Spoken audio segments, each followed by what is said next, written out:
Yes. it will be Oh, that's that the much normal. degree, Yeah. right? I mean, Degree is the So make sure that your entire back is off the floor. If you're not, then whatever you're trying to rest on the back.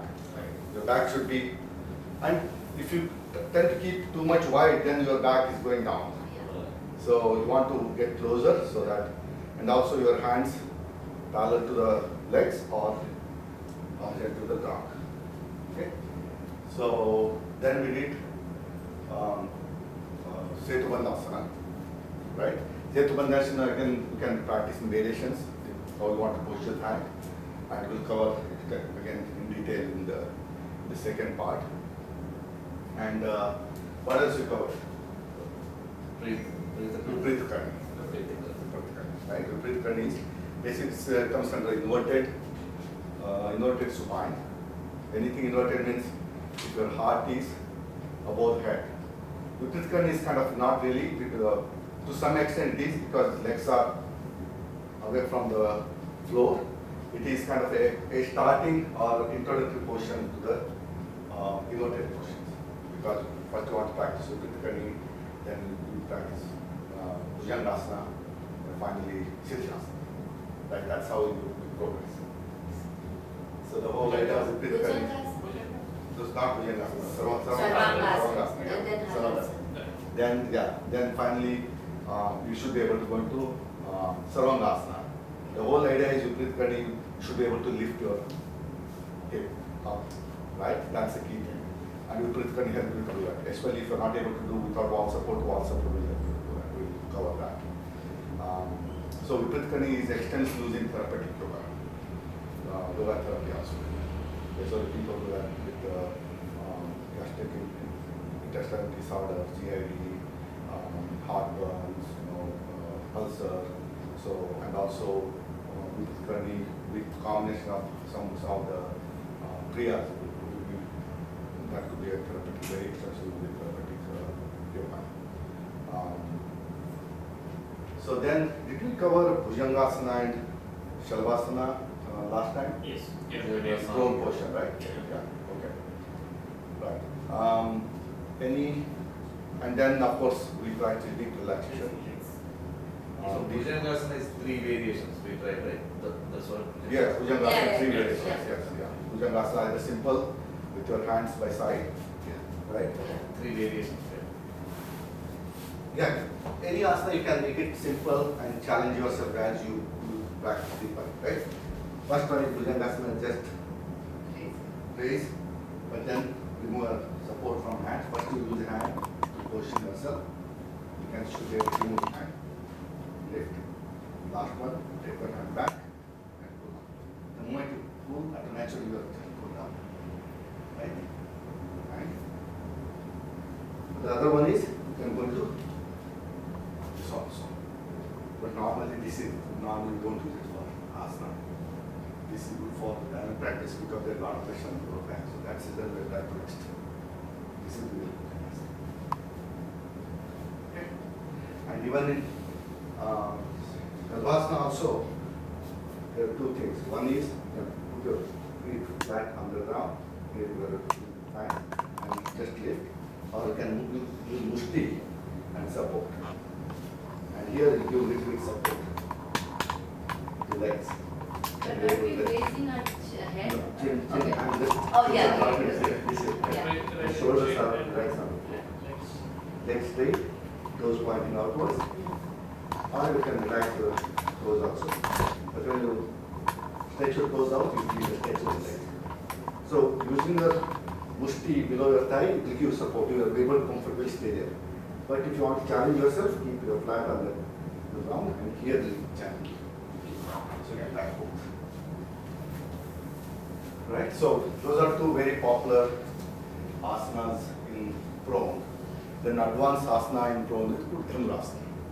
Right? So there are few asanas in prone. And then of course, a lot of asanas in supine. Alright? Any other things? I still want to understand when you say dynamic Dynamic practice. practice or as asana practice and the third one for Breathing. breathing. So what is the subtle difference between the two? We are doing the asanas and three or three of them. Good point. First of all, you have to differentiate between your breathing practice and pranayama. That's clear, right? That's clear. Breathing practice, there are asanas, but you are doing it slow and synchronized with your breath. That's breathing practice, right? You have to be very clear from the asana, pranayama. Pranayama, you are in sitting any meditative pose and you are just regulating your breath, right? There is absolutely no movement of the body, right? Only your breath. So breathing practice, there is movement. Movement is asana, one of the asanas, right? So, for example, in Vimanasana, right? Vimanasana is asana. When you go into final position, that's asana. But you are combining breath. So you are bringing that movement, going to Vimanasana and come out of Vimanasana. Going to Vimanasana, coming out of Vimanasana. Right? That's a breathing practice because you are synchronizing your body with your breath. And especially the focus is on your stomach and chest. That's where you want to open up your chest. Normally, practices are which are either forward bend or backward bend we use for the breathing practices. That's clear? Okay. Dynamic practices. In dynamic practices, you are doing, there is a rapidness and rigor. Again, combination of asanas. Yeah. Generally, we take a complementary asanas as a dynamic practice. Right? There, you are not focused on breath. Breath is normal. But your speed or movement could be even faster than your breath. But it doesn't mean you have to increase your breath. In breathing practice, you are synchronizing. But I'm still synchronized. When I'm doing it fast, I'm thinking that I'm still Yeah, but you synchronizing. don't have to be that fast. That's what I mean. But when I am crunching my stomach, Yeah. then I'm all like naturally breathing Yes, out, yes, and so yeah. it kind of is synchronization there. It's too. synchronization, but there is no emphasis on the Breath. synchronization part. Yeah, the focus is Basically, not on that. rapidness. I mean, What rapidness is there, your movement is rapidness, Yeah. but your breath is normal. I would Okay, say that. it could like the focus is not on it. Not really. Okay. But breathing happens naturally. Okay. Anytime, it's a thumb rule. Yes. When you bend forward, Yes. compress your stomach and chest, naturally you exhale. Exhale. When you expand your chest and stomach, especially backward bend and side bend, so naturally you tend to inhale. So, breath is normal, but emphasis is on the rapidness and movement. Yes. Asana, stand still. You go into final position, stay there, breathing is normal. You are not holding your breath. You tend to hold your breath, especially when you are using core muscles. Yes. You tend to hold your breath, but be conscious. Be cautious about the breath. Continue to breathe. That's what the important thing is. When you go into final position, asana, sthiti, then you breathe. so what is the sequence? I mean, Normally, again, the same sequences until you go into final asana, you synchronize it. But for example, inhale, raise your right hand, exhale, inhale, exhale. Right? The idea is again, always you have to make sure that your breath and your movement is synchronized as much as possible, because you want to remove that all external distractions. Otherwise, if you don't synchronize, your mind goes somewhere. Yeah. Right? Just start wandering. And asana doesn't Yeah. become perfect. Perfect. The asana doesn't become perfect. Yes. That's the important is that you're using your breath to bring that focus. Okay. That's the only way. When you start, you sit quiet, your mind start wandering. But suddenly you say, oh, I'm inhaling, I'm exhaling, your mind just comes in. Right? So that's really important. And when you go into final position, perfect your asana and breathe. Normal breathing. Then you have to make conscious effort. The moment you go there, you tend to relax. Then you try to loosen your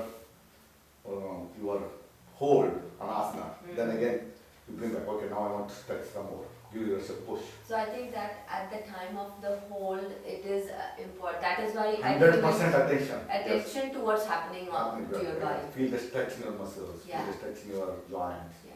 That's where you observe the subtle changes. The longer you stand in asanas, that's where you get the benefit of asana. It's not that how many times you repeat. You just go, when you go into final position. In the dynamic practice, you can bring repetition. 5 or 10, 15, 20, depending on how much capacity and time you have. Right? But in asana, you start with 10 counts. 10, 15, 20, 30, 45, 1 minute, 2 minutes, 5 minutes. Holding. Hold. Yes. Iyengar would say, he'll make you hang for 30 minutes. Iyengar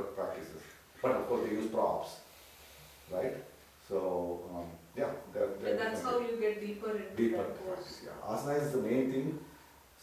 Sthiram, Sukham, Asana, right? Bring that stability in the asana. You should be able to stay there in that portion without any wavering. And then Sukham, relax, enjoy the pose in the asana. That's all. It's not important how many asanas you practice. People say, oh, I practice 30 asanas in 1 hour. Practice 2, but good. So Right? in Yeah. the dynamic portion, sorry. Yeah. Dynamic portion, so what are there, what are we like, with the speed and all, what are we, what are Focusing we on gaining? stretch your muscles. That's where stretch your muscles and joints. Strengthen your joints and stretching your muscles. That's it. Right? Because there you are not relaxing. Because in asana, what you are doing is, even though you are holding an asana position, but you are relaxed. But in dynamic practice, there is movement. There is dynamism. Okay? I have a question about Anulom Vilom. Trying to understand how exactly the Nadi Shuddhi happens with the closing of it. So I mean, what is I mean, I know that you say that there is Nadi Shuddhi, right? yeah. So how What happens is physically, yeah. when you are normally breathing, what happens normally you tend to have one nostril a little bit closed. You observe that? You take Oh, is it? you observe. You use your breath. Close your eyes. All of you. Because it's not balanced. Yeah. both. You have to experience it. Yeah. That's how you will be able to answer your question. Close your eyes. Now breathe only from right nostril, couple of rounds. Close your left nostril and breathe couple of rounds. Inhale and exhale. Inhale and exhale. Just 2 to 3 rounds. Feel the flow. Now switch. Close your right nostril. Breathe from left, few rounds.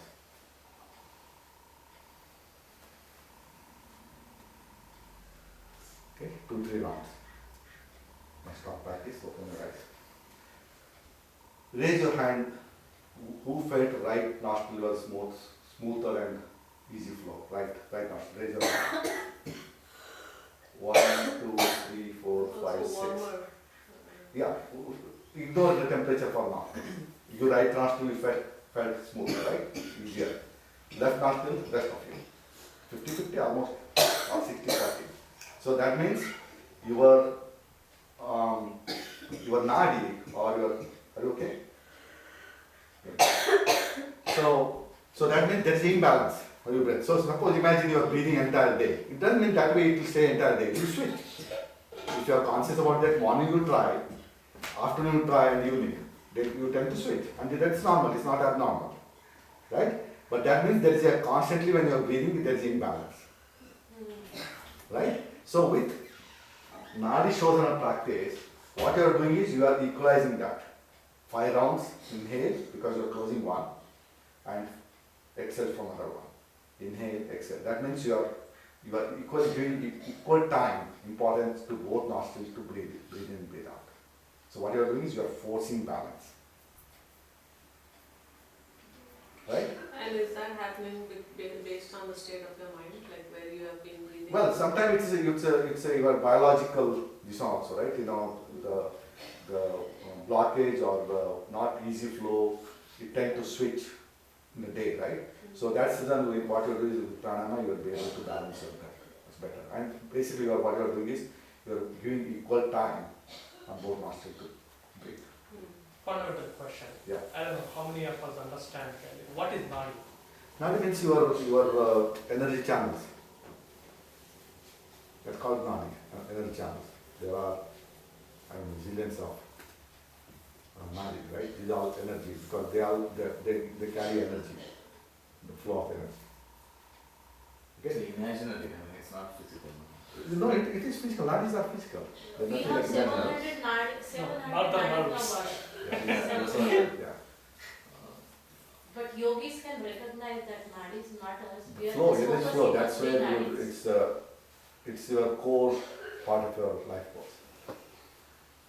It's a kind of conceptual too. Yeah, that's Right. So I mean, if I try to explain to an youngster, like, Yeah. I will have trouble, explaining what is Nadi, right? If they ask me. So then Nobody asked me. it is,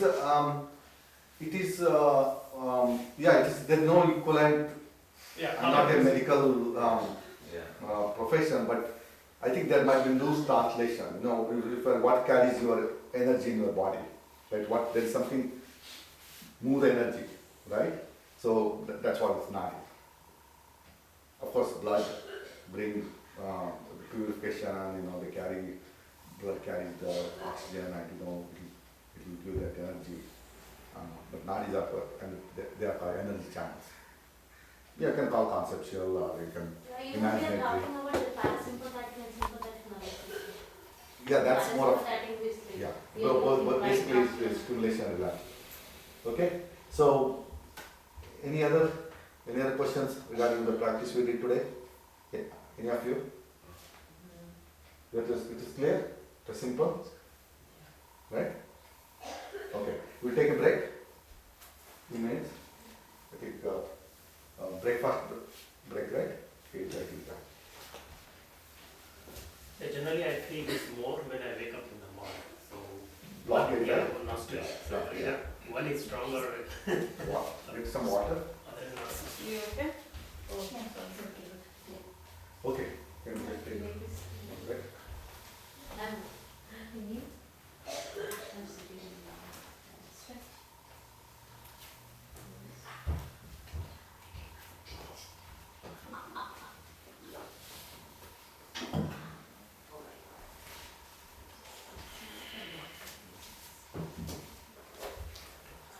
See, especially when you practice dynamic practice, try to buy the thick mat.